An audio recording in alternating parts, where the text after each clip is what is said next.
Assalamualaikum warahmatullahi wabarakatuh. Alhamdulillahirrabbilalamin. Allahumma salli ala Sayyidina Muhammad wa ala ali Sayyidina Muhammad. Puji syukur kehadirat Allah kembali mempertemukan kita dalam Majelis Ilmu Damai Indonesiaku, di mana di kesempatan kali ini disiarkan secara langsung dari Masjid Ahmad Yani, Divisi Infanteri 1 Kostrad Jalan Raya Bogor, kilometer 38 Cilodong, Bogor. Pemirsa yang dirahmati Allah, setiap manusia yang dilahirkan di dunia pasti memiliki harapan. Dan apa yang kita lakukan hingga saat ini adalah memupuk dan mewujudkan harapan-harapan kita. Tetapi ternyata Islam mengajarkan kepada kita bahwa kita semestinya harus tahu diri, bahwa kita tidak lebih dari seorang abdi yang sedang menyembah Sang Maharaja. Dan Sang Maharajalah yang memutuskan harapan-harapan kita seperti apa yang semestinya kita dapatkan. Itulah yang menjadi tema bahasan kita kali ini, yaitu dengan mengambil tema cara Allah Subhanahu wa Ta'ala mewujudkan harapan-harapan manusia, yang insya Allah nanti akan dibahas oleh guru-guru kita, yaitu yang kita cintai Kiai Haji Anwar Sanusi dan Kiai Khalil Nafis, yang alhamdulillah telah berada di tengah-tengah kita. Assalamualaikum Kiai. Waalaikumsalam warahmatullahi wabarakatuh. Alhamdulillah wa'afiyah. Kehidupan itu adalah misteri. Kita dituntut untuk membangun sebuah harapan, tetapi Allah sendiri yang akan mewujudkan harapan kita, yang kadang-kadang kita diberi Allah harapan yang tidak kita harapkan. Ya, memang hidup itu adalah harapan. Tidak ada kehidupan tanpa sebuah harapan. Sejak kita dikandung oleh orang tua kita, itu sudah ada harapan dari orang tua kita.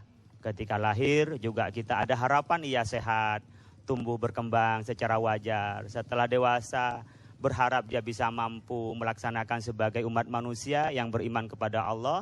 Lalu setelah beriman, dia juga mampu melaksanakan dari keimanannya itu. Nah, harapan itulah yang membuat kita tumbuh. Dan tidak semua harapan seperti tadi diberikan oleh Allah. Karena semuanya adalah Allah yang menentukan. Dan ketentuan itu yang telah ditentukan oleh Allah tentunya adalah yang terbaik bagi kita. Tapi seringkali kita tidak mengenali rahasia Allah, sehingga kita bahkan mungkin putus asa. Mungkin juga tidak ada asa di dalam hidupnya. Tidak sedikit kita melihat orang bunuh diri karena mempunyai harapan tertentu lalu tidak tercapai.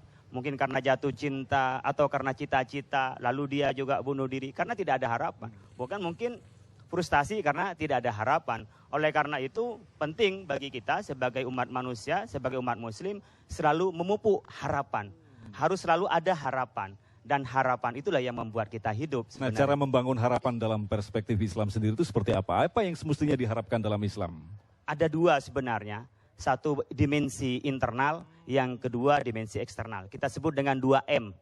Yaitu pertama adalah meyakini, iman kepada Allah bahwa semua adalah pemberian Allah.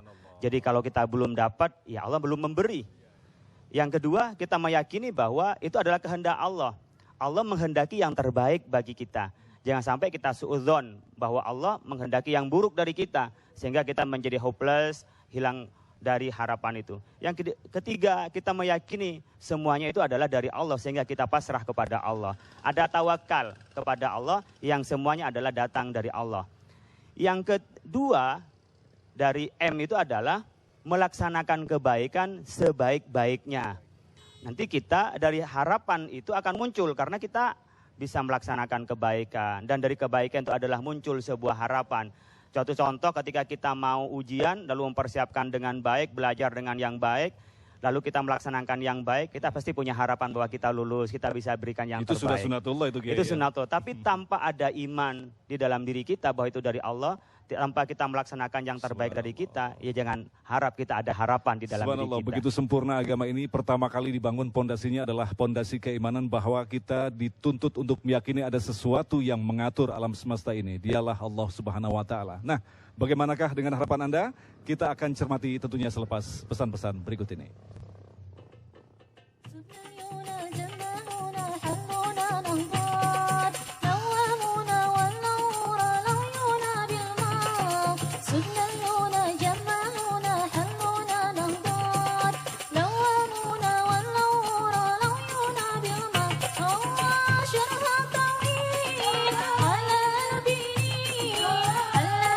طويل خلاني نهضة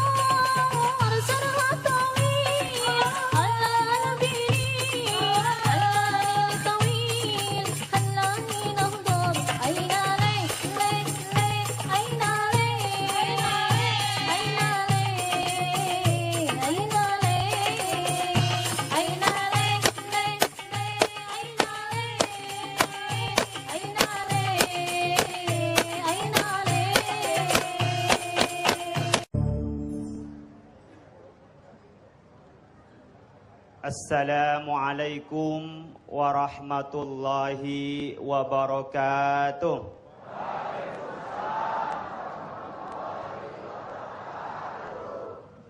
Alhamdulillahi wa kafa, wassalatu wassalamu ala sayyidil mustafa Sayyidina Muhammad wa ala alihi wa ashabihi wa mawala.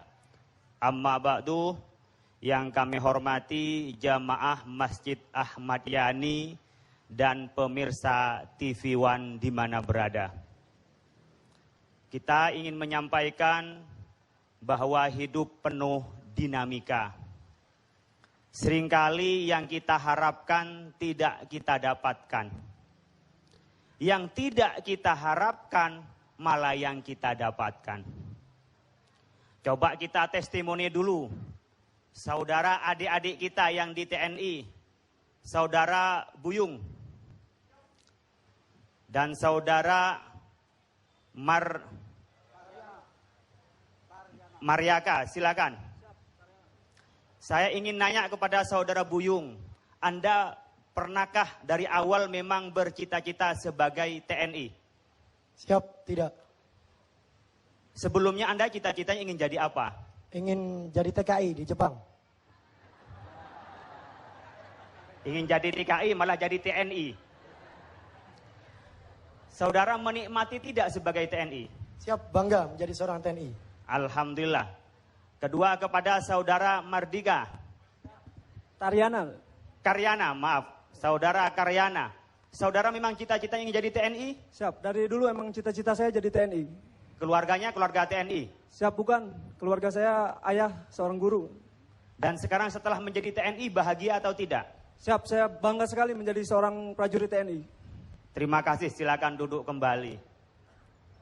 Bapak Ibu sekalian, kita bisa mendengar yang satu tidak pernah cita-cita jadi TNI, yang satu memang cita-citanya ingin jadi TNI. Ya, sama-sama bahagia karena sama-sama jadi TNI. Itulah kehidupan. Seringkali yang hadir pada kita itu bukan yang kita harapkan. Jangan-jangan Bapak Ibu sekalian itu dapat jodohnya bukan yang diinginkan. Ya. Bapak dapat ibu itu, ya itu nasib mah. Begitu juga ibu dapat bapak, ya nasib gitu. Tapi ternyata anaknya 8. Berarti memang terjadi di dalamnya keluarga yang sakit. Itulah Bapak Ibu sekalian misteri hidup. Mayoritas dalam hidup kita ini kita tak terkontrol. Mata berkedip, itu nggak ada niat mau berkedip begini. Ya kan? Begitu juga kita bernapas, tidak pernah diniatkan tapi bernapas. Hampir semua yang ada di tubuh kita itu tidak kita kontrol tapi berjalan sendiri. Itulah kehidupan. Mungkin saya mau tanya kepada Bapak, mungkin berapa persen sih Pak yang sesuai dengan harapan? Wah 90% katanya. Berarti perencanaannya bagus. Saya nanya sama Ibu berapa persen? 60% lebih bagus. Artinya ada 40 mungkin yang lebih beruntung daripada yang direncanakan. Artinya apa? Kita semua harus dikembalikan bahwa semua yang mengatur adalah Allah. Kita sering Bapak Ibu sekalian lupa. Kalau sudah berhasil ngebosi. Kalau berhasil menganggap ini kemampuan saya. Adik-adik yang berprestasi di TNI, bapak-bapak yang di TNI berprestasi menganggap karena saya kuat, karena saya pintar, karena saya hebat. Setelah itu ngebosi.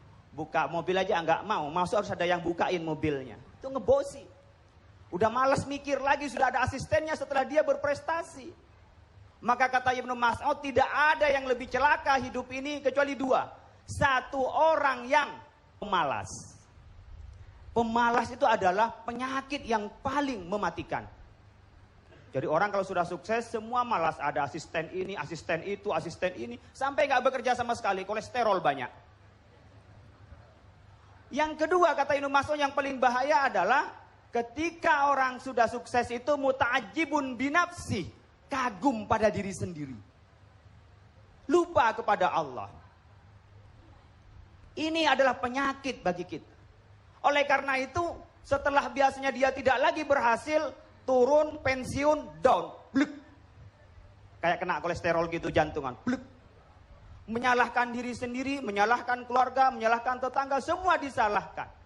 Itu adalah bukan tipe-tipe muslim yang sejati seperti itu. Oleh karena itu harapan yang tercapai, harapan yang tidak tercapai, itu semuanya harus dikembalikan pada sikap yang baik. Apa yang sikap yang baik? Kata Rasulullah sallallahu alaihi wasallam, ajaban li amril mu'min, inna amrahu kullahu khair, in asabathu sarra syakara fakana khairan lahu, wa idza asabathu dharra sabara fakana khairan lahu. Saya heran kepada orang-orang mukmin, setiap langkahnya itu jadi kebaikan. Setiap apa yang terjadi menjadi kebaikan. Bagaimana? Ketika dia mendapatkan kebahagiaan, mendapat keberuntungan, dia bersyukur. Kalau dia mendapat malapetaka, dapat bencana, dia bersabar. Yang kedua-duanya adalah kebaikan. Bagaimana kalau kita mendapat kebahagiaan, kita bersyukur? Bersyukur itu apa artinya? Bersyukur itu artinya adalah berterima kasih. Kalau berterima kasih itu artinya itu bukan kemampuan diri sendiri. Ada orang yang memberi. Ada orang yang menolong. Itu kata syukur. Maka syukur itu bukan hanya hamdalah di mulut, tapi dari hati. Bahwa ini adalah karunia dari Allah subhanahu wa ta'ala. Itu syukur. Yang kedua diucapkan hamdalah, alhamdulillah, segala puji bagi Allah. Kenapa? Dari hati itu kita luapkan dalam bentuk lisan, kita mengucapkan hamdalah. Berarti apa di sana? Itu bukan kekuatan saya, ini adalah karunia dari Allah. Yang ketiga dari syukur itu adalah bahwa yang diberikan karunia kepada kita, kita laksanakan untuk kebaikan. Kalau Bapak Ibu sekalian minta kaya, ya Allah mudah-mudahan kaya, tapi kok miskin terus. Di sebelah itu nggak pernah minta kaya, tapi kok harta yang ngejar-ngejar dia. Sementara orang itu ngejar-ngejar harta, hartanya nggak dapat lari gitu loh. Yang satu nggak pernah ngejar harta, tapi harta yang ngejar dia. Kenapa? Disitulah kita ini harus tahu apakah ini yang terbaik bagi kita atau tidak. Satu contoh, pada zaman Rasulullah Sallallahu Alaihi Wasallam ada sahabat namanya Sa'labah. Sa'labah ini adalah orang yang takwa, selalu datang ke masjid. Kalau zuhur datanglah ke Masjid Ahmad Yani ini. Asar berjamaah ke Masjid Ahmad Yani. Maghrib juga berjamaah. Sampai Rasulullah itu merasakan bagaimana melihat Sa'labah ini. Tapi setelah itu dia minta kaya, oleh Rasulullah diberikan modal. Setelah kaya lupa dia datang ke masjid. Lupa dia untuk beribadah kepada Allah. Artinya apa? Kekayaan itu tidak membuat dia lebih baik. Maka kalau kita ingin mendapatkan kekayaan, mendapatkan rahmat, siapkan diri kita memang orang yang mampu untuk menerima kebahagiaan itu, kemuliaan itu, karunia itu. Oleh karena itu, mari kita selanjutnya, bagaimana secara kita menerima dhara itu kita bersabar. Kita lanjutkan setelah ini, damai Indonesiaku. Subhanallah, begitu sempurnanya agama ini, ada beberapa hal yang mampu kita terjemahkan, yaitu wilayah-wilayah zahir yang kita terjemahkan dengan akal kita, dan ada wilayah yang gaib yang tentu saja tidak mampu kita terjemahkan, termasuk keputusan Allah yang terkadang datang seperti yang tidak kita inginkan, tapi justru itu adalah baik bagi kehidupan kita. Nah, bersyukurlah bagi kita yang hingga sampai saat ini masih terus diberikan panjang usia. Artinya berbicara tentang konteks harapan, Allah masih memberikan harapan kepada kita untuk terus memperbaiki diri. Itulah yang akan kita bahas pada segmentasi selanjutnya, Damai Indonesiaku.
Hadirin jamaah Masjid Ahmad Yani rahimakumullah dan pendengar TV One di mana berada. Kita ingin melanjutkan hadis tadi, wa idza asobathu dharra sabarah. Kalau terkena musibah, kegagalan, itu sabar. Artinya dari hadis ini, paket berhasil itu satu paket dengan kegagalan. Oleh karena itu kalau kita bisa bahagia bersyukur dengan keberhasilan, maka kita bisa bersabar dengan kegagalan. Nah, caranya bersabar bagaimana? Kalau kita ini sudah gagal, tidak berhasil, malah kena bencana dan lain sebagainya, bagaimana bisa sabar? Atau mungkin kita sudah berupaya yang sepenuhnya tapi tidak berhasil sabar. Yang pertama untuk bisa kita sabar menyikapi kegagalan itu, bahwa hidup adalah perjuangan. Hidup itu adalah ibadah. Kewajiban kita adalah berusaha, bukan kewajiban kita untuk menentukan berhasil atau tidak, sesuai harapan atau tidak. Kalau kita mengakui bahwa semua adalah dari Allah, bahwa hidup ini kita hanyalah berproses, maka kita semua akan sabar. Ini masih milik Allah. Kita pun adalah milik Allah. Itu yang pertama. Yang kedua, menyikapi kegagalan itu adalah tawakal kepada Allah. Kita tawakal, diserahkan saja semuanya. Kita sudah berupaya kok, kita sudah maksimal kok. Jadi jangan pernah berharap bahwa hitungan 1 tambah 1 itu adalah 2 di mata Allah. 1 tambah 1 bisa 50. Contohnya kita sholat berjamaah. Bisa saja hanya berdua, tapi dilipat gandakan oleh Allah menjadi 27. Tapi 27-nya itu 27 dolar atau ringgit. Kan nggak tahu. Artinya minimal itu bisa naik berapa persen dari yang sebenarnya. Itulah kita tawakal kepada Allah. Kalau kita udah berupaya sepenuhnya, jangan pernah diukur bahwa ini sudah maksimal, kita seharusnya dapat ini. Bukan itu. Yang ketiga untuk memupuk sabar dalam diri kita adalah husnudzon. Berbaik sang. Wah, ini adalah pelajaran bagi kita. Sesuatu yang paling mencerahkan dalam kehidupan itu adalah kegagalan. Kalau keberhasilan seringkali menutup diri kita, merasa kita lebih. Tapi kegagalan demi kegagalan demi kegagalan itu yang mencerahkan kita. Kita bisa melihat dakwah Nabi Yunus tidak langsung orang beriman. Bahkan dia dikejar-kejar. Nabi Muhammad pun tidak langsung semuanya beriman. Itulah sebuah proses. Kita husnudzon bahwa yang jadi pada kita adalah yang terbaik. Dan tidak mungkin kita menjadi teguh tanpa ujian-ujian itu. Jadi kegagalan-kegagalan itu untuk mencapai keberhasilan yang hakiki. Ketika Thomas Alva Edison itu berhasil menemukan lampu pijar. Ada 3.500 catatan tentang kegagalannya. Hanya 1 keberhasilannya. Lah kita keberhasilannya tadi 80%, ibu berhasilnya 60%, yang gagal hanya 1%, masa itu membuat down kepada kita? Artinya apa? Kita masih belum bisa menjadi mukmin yang sejati. Hadirin jamaah rahimakumullah. Kita semua ini membutuhkan waktu dan membutuhkan proses. Apapun yang terjadi secara instan, hilangnya pun juga instan. Apapun yang didapat secara instan, itu pun juga perginya dari kita juga instan. Allah subhanahu wa ta'ala menciptakan langit dan bumi itu fi sittati ayyam, 6 hari. Tapi 6 harinya bukan 6 hari kita. Karena dulu matahari belum ada, bulan belum ada. Sehingga mataharinya yang tahu adalah Allah. 6 hari padahal Allah mempunyai kemampuan untuk membuat kun fayakun.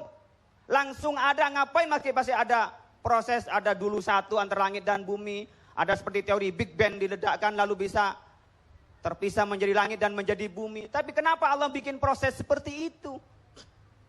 Begitu juga manusia min nutfatin min summa alaqatin summa mudghatin, dari sebuah benih menjadi segumpal darah, segumpal daging, lalu Allah memberikan ruh ke dalamnya. Kenapa ini semua Allah ciptakan kepada kita melalui proses-proses ini? Kenapa tidak langsung saja? Sudahlah, kun fayakun, jadilah manusia. Kita masih lahir dulu, besar lagi, lalu tambah besar, tua, keriput, mati, muncul lagi yang baru, terus berputar sesuai dengan waktu itu. Itu semua Allah menjadikan waktu, semua akan menjadikan proses. Dalam ayat ini Imam At-Tabari ditanya oleh muridnya, kenapa Allah masih pakai proses repot-repot? Bilang apa? Ar-rifqu wat-tashabbutu.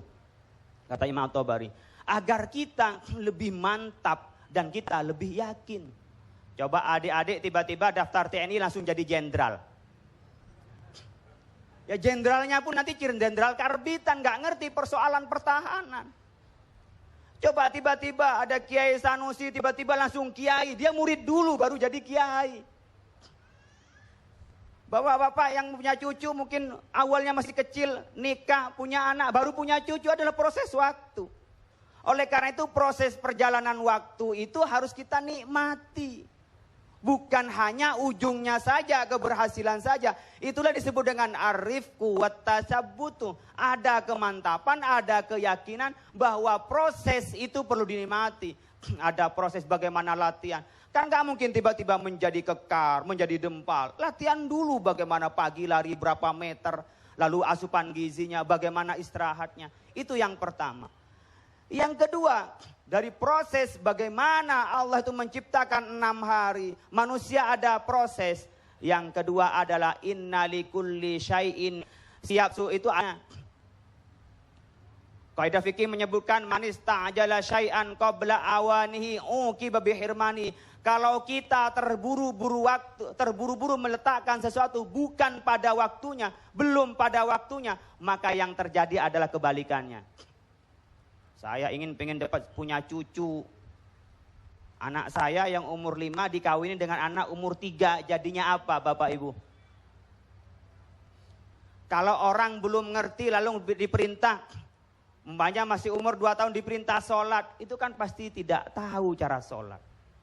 Kita ada waktunya. Kapan kita berkembang, kapan kita menikah, kapan kita berkeluarga, kapan kita juga naik haji pun ada waktunya. Coba kita lihat proses waktu itu. Ketika kita sholat, itu ada waktunya. Ada zuhur, diresapi, ada asar, diresapi, ada maghrib, diresapi, ada subuh, itu diresapi. Bukan semata-mata tanha anil fahsyai wal munkar. Yang muncul target itu ketika ada hal yang seperti itu. Begitu juga semuanya kita butuh waktu. Oleh karena itu, untuk mencapai keberhasilan, itu kita harus nikmati dari proses waktu itu. Dan kegagalan itu adalah bagian dari waktu itu. Damai Indonesiaku. Subhanallah, itulah tadi Ustadz telah mengajarkan kepada kita justru kunci untuk melampaui sebuah proses yang panjang dan melelahkan ternyata hanya satu, yaitu berbaik sangka kepada Allah. Benar, Allah telah menitipkan akal kepada kita untuk kita gunakan secara maksimal. Manusia membangun metodologi, manusia membangun sistematika dan banyak cara. Tetapi yang jelas umat Islam percaya ada yang lebih berhak untuk menentukan semua tatanan di alam semesta ini. Tetaplah bersama kami, Damai Indonesiaku. An-Nabi sallu alaihi salawatullahi alaihi.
Baik pemirsa, tanpa terasa sudah kita sampai di segmen yang ke-7. Ada waktu sekitar kurang lebih 7-8 menit. Insya Allah mudah-mudahan pertanyaan dari Bapak dan Ibu yang kami cintai yang hadir di masjid ini tentu saja sekali lagi akan mewakili pertanyaan-pertanyaan pemirsa di rumah, dan kami mohon maaf kami tidak membuka kesempatan untuk bisa menghubungi kami.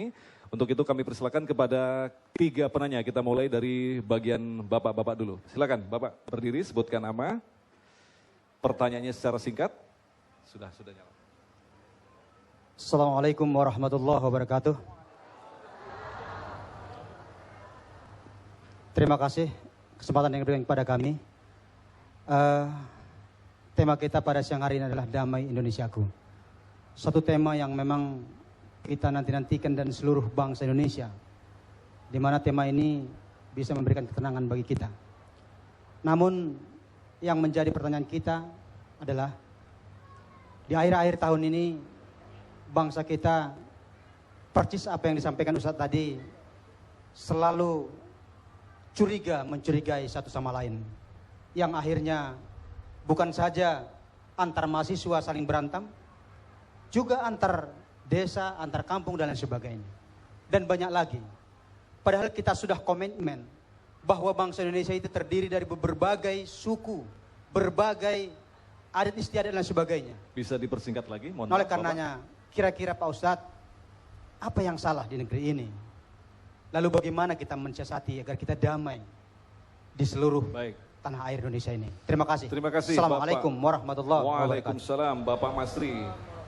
Baik, kita kumpulkan dulu pertanyaannya. Silakan Ibu Tuti Alawiyah. Kenapa tertawa ya? Silakan langsung saja Ibu. Assalamualaikum warahmatullahi wabarakatuh. Nama saya Ibu Tuti Alawiyah dari Ketua BKMT Kecamatan Cilodong. Pak Ustadz, yang ingin saya tanyakan, tadi kita selalu berdoa. Kenapa sih saya selalu berdoa misalnya seperti ini yang saya inginkan, tapi yang dikabul oleh Allah seperti ini, tapi memang itu yang terbaik gitu Ustadz ya. Yang kedua, apakah doa yang pertama itu yang saya inginkan akan dikabul nanti di akhirat, atau memang itu doa yang tertunda? Terima kasih. Wassalamualaikum warahmatullahi wabarakatuh. Waalaikumsalam. Silakan. Ustaz, untuk pertanyaan pertama dari Bapak Masri. Terima kasih Pak Masri. Seringkali kita ini menjadi sesak karena curiga. Orang yang punya suudzon namanya, selalu berprasangka buruk, itu biasanya tidak lepas dari perilakunya sendiri. Karena dia punya sifat yang jelek, jadi dianggapnya semua orang itu jelek. Karena sifatnya buruk, maka dianggap semua orang buruk. Coba kalau ada tetangga beli TV, dia minta beli salompas. Sakit kepala. Bawanya iri. Coba ketika dia salah dikit saja, yang beli TV tadi atau beli mobil tadi salah ngelempar sampah ke sebelahnya. Karena sudah ada suudzon, itu biasanya cepat berantem. Karena sudah ada benih-benih suudzon. Oleh karena itu yang harus dibangun oleh kita sesuai dengan anjuran Rasulullah SAW, kita harus memupuk husnudzon. Berprasangka baik, baik kepada diri sendiri, kepada keluarga, kepada teman, apalagi kepada Allah Subhanahu wa ta'ala. Sehingga hidupnya itu tenang, hidupnya menjadi damai, dan itu nanti mudah mengerti dan bisa berpikir secara objektif. Kalau sudah tertanam kebencian, tidak ada pola pikir itu yang jernih. Yang ada adalah permusuhan. Mari kita tanam semuanya di dalam diri kita adalah husnudzon, prasangka yang baik. Di setiap hari Sabtu dan di setiap hari Minggu Anda bisa terus untuk mendalami dalamnya ilmu Islam. Tadi telah kita dapatkan bahwa dalam kehidupan ini pasti kita terus-menerus membangun sebuah harapan, menyusun sebuah harapan, dan mengharapkan sesuatu seperti yang kita harapkan. Tetapi waspadalah, kita boleh berharap, tetapi Allah yang bakal mengabulkan harapan kita. Dalam melampaui kehidupan yang sangat sulit, kadang kita ditetapkan dari jalan yang sangat mantap dalam keimanan. Tapi di lain sisi kita kadang digelincirkan. Disitulah hak prerogatif Allah untuk membolak-balikan hati kita. Rasulullah pun telah mengajarkan kepada kita untuk berdoa setiap saat, ya muqallibal qulub, sabit qalbi ala dinika. Tetaplah menjadi umat yang pasti dan mantap dalam keimanan. Tetaplah bersama kami, Damai Indonesiaku. Ya Rasulullah, salam salamun alaik, ya Rafi'a syadi wa daraji, atfatan yadi, ratal alamin,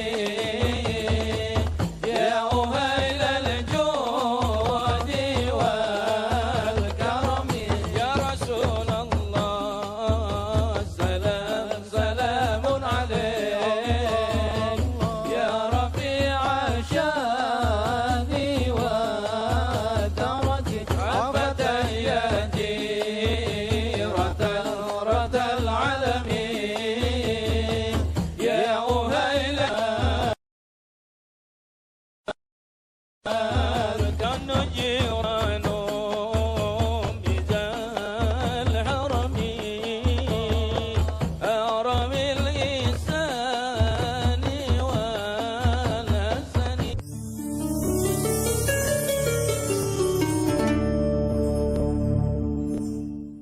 Pemirsa yang dirahmati Allah, mengemislah kepada Sang Maha Kaya, merintihlah kepada Sang Maha Mendengarkan, karena tidak ada sesuatu yang tak bakal dikabulkan kala kita tetap mengimaninya. Ud'uni astajib lakum, berdoalah kepadaku, pasti akan aku kabulkan. Insya Allah mudah-mudahan apa yang telah kita dapatkan di kesempatan hari ini mampu terus merubah kita untuk menjadi pribadi yang baik dan terbaik dan kita menghadap kepada Allah dalam kondisi yang suci dan husnul khotimah, insya Allah. Dan itulah tadi pemirsa yang dirahmati Allah, Damai Indonesia untuk kesempatan kali ini. Insya Allah besok kita akan kembali hadir dari Masjid Darussalam Komplek Taman Persada Jati Bening Bekasi bersama guru kita Syekh Ali dan Fikri Haikal MZ. Saya Agung Islhaq mewakili segenap kerabat kerja tim Damai Indonesia mengucapkan terima kasih atas perhatian Anda. Mohon maaf atas segala kekurangan. Billahi taufik wal hidayah. Wassalamualaikum warahmatullahi wabarakatuh. Hadirin jamaah Masjid Ahmad Yani dan pemirsa TV One yang dirahmati Allah Subhanahu wa Ta'ala. Pada kesimpulannya saya ingin membacakan ayat surat Al-Baqarah nomor 216. Allah berfirman, Kutiba alaikumul qitalu wa huwa kuruhul lakum wa asa an tuhibbu syai'an wa huwa syarrul lakum wa asa an takrahu syai'an wa huwa khairul lakum wallahu ya'lamu wa antum la ta'lamun. Ayat ini menjelaskan bahwa Allah memerintahkan perang pada saat itu. Lalu Allah mengatakan mungkin Anda itu tidak senang, tetapi itu yang terbaik buat kita. Mungkin juga itu kita senang, tetapi tidak baik kepada kita. Allah mengatakan Allah yang maha tahu dan kita yang tidak tahu. Oleh karena itu kita selalu berharap kepada Allah. Dan harapan itu bisa diimplementasikan dengan doa.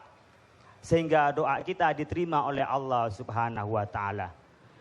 Doa kita bisa diterima oleh Allah kalau kita berdoa sesuai dengan perintah Allah. Yakin kepada Allah dan menjalankan perintah Allah Subhanahu wa Ta'ala. Dan yakin di kita juga bahwa Allah akan memberikan yang terbaik kepada kita semua. Mari kita bersama-sama berdoa yang dipimpin oleh Kiai Anwar Sanusi. Tafadhol Kiai. Ibu, bapak, saudara-saudara, mari kita mengangkat tangan, memanjatkan doa dengan khafiyah tadarru kepada Allah. Mudah-mudahan apa yang kita panjatkan diperkenankan oleh Allah Subhanahu wa Ta'ala. Dan akhlak berdoa, mari kita awali dengan membaca suratul Fatihah. Al-Fatihah.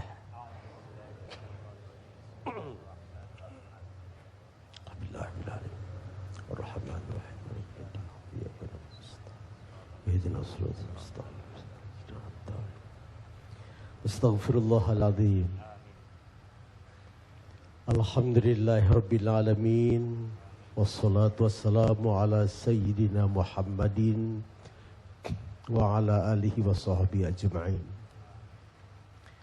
Ya Allah, yang dengan menyebut namamu hati ini menjadi sejuk dan dingin, ampunkan dosa kami, dosa orang-orang yang pernah memfitnah dan menzalimi kami dalam hidup ini, dosa para ulama dan guru-guru bangsa kami, lalu dosa ayah dan bunda kami. Kasihani kedua beliau, karena keduanya telah menimang-nimang, mencium-cium, menyayangi kami sejak kecil. Ya Ghani Hamid, bahagiakan hidup kami di dunia, karena dunia ini tempat sementara hidup kami. Sentosakan hidup kami di akhirat, karena akhirat itu memang tujuan hidup kami. Hindarkan semua kami dari azab yang tidak mungkin kami dapat mengikulnya. Rabb, Ilahana, berikan kepada kami pemimpin-pemimpin yang soleh, yang dapat menunjukkan arah kebaikan kami ke dalam kehidupan. Rabb, berikan kepada kami terus pemimpin-pemimpin takwa, yang dapat menunjukkan arah surga terindah di akhirat yang akan datang. Ya Hamidum Majid, berikan kepada kami pemimpin-pemimpin jujur, yang dapat menghalalkan darah dan daging kami dalam menghadap kepada Engkau di akhirat yang akan datang. Ilahana, di hadapan kebesaran-Mu yang maha besar, terlalu kecil diri kami ini. Di hadapan-Mu yang maha suci, terlalu kotor diri ini. Kami masih meminta kehadirat-Mu. Berikan kepada kami keluarga Sakan, keluarga Sakinah. Jadikan anak kami anak-anak yang saleh, anak pribadi, anak masyarakat, anak negara.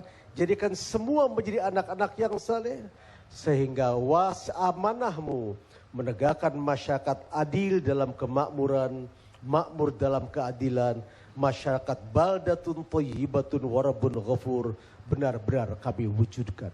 Ilahana, berikan kepada kami pemimpin-pemimpin yang hatinya bersih membela rakyat sepenuh hati, dan jadikan rakyat dan masyarakat kami masyarakat yang patuh kepada pemimpinnya. Allah, berikan kedamaian pada negeri kami, supaya hidup kami tenang, tentram, dingin, sejuk, indah, yang itu semua adalah titah-Mu dalam kitab yang agung, Al-Quranul Karim. Allahumma ya Rabbana atina fid dunya hasanah, wa fil akhirati hasanah, wa qina adzabannar. Wadkhilna jannata mal abrar, ya aziz ya ghaffar ya rabbal alamin. Bifadli subhana rabbika rabbil izzati amma yasifun, wassalamun alal mursalin, walhamdulillahi rabbil alamin. Taqabbalallah. Demikian ibu bapak saudara-saudara, mudah-mudahan Allah menerima segala doa kita. Damai Indonesiaku, damai negeriku. Wassalamualaikum warahmatullahi wabarakatuh. صلاة ولد الحبيب يا رسول الله يا حبيب الله يا نور الله يا رسول الله بفنفنا ببركتهم واهدنا الحسنى بحرمتهم وأمتنا في طريقتهم وأمتنا في طريقتهم ومعافاتهم من الفتن رب فاغفرنا ببركتهم واهدنا الحسنى بحرمتهم وأمتنا في طريقتهم وأمتنا في طريقتهم ومعافاتهم من الفتن يا رسول الله ولد الحبيب